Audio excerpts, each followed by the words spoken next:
প্রথম updated Facebook পেজে কীভাবে অন্যকে অ্যাক্সেস দিবেন আজকে এই ভিডিওর মাধ্যমে আমি দেখিয়ে দিচ্ছি। যে পেজে অ্যাক্সেস দিবেন প্রথমে পেজটা সিলেক্ট করে নিব। পেজে ক্লিক করলাম।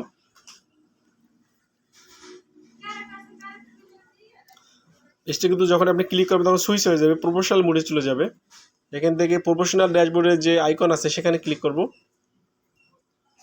এখানে টুলসি লেখা আছে পেজ অ্যাক্সেস, আগে যেটা পেজ রোল ছিল এখন এটা পেজ অ্যাক্সেস। আমি এখানে ক্লিক করব। এখানে দুইটা অপশন আছে, একটা হলো পিপল উইথ ফেসবুক অ্যাক্সেস, আরেকটা হলো পিপল উইথ টাস্ক অ্যাক্সেস।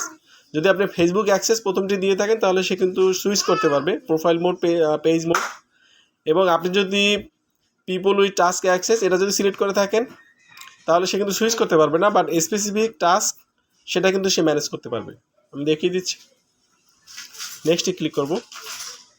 এখানে নাম অথবা ইমেল অথবা প্রোফাইল লিঙ্ক যে কোনো একটা দিয়ে আমি সার্চ দিব।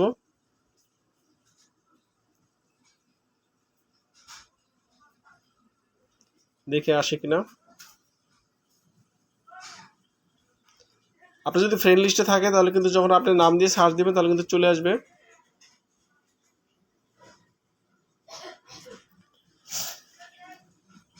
অথবা প্রোফাইল লিঙ্ক কপি করে এখানে পেস্ট করতে পারেন। এখান থেকে একটা গুরুত্বপূর্ণ বিষয় আছে, আপনি যদি অ্যাডের জন্য অ্যাক্সেস দেন তাহলে অবশ্যই কিন্তু এটা এনাবেল করে দিবেন। যদি কন্টেন্ট তাহলে কিন্তু এটা এনাবেল করে দিবেন। যদি অ্যাডের জন্য অ্যাক্সেস না দিয়ে থাকেন তাহলে এটা অফ করে দিবেন।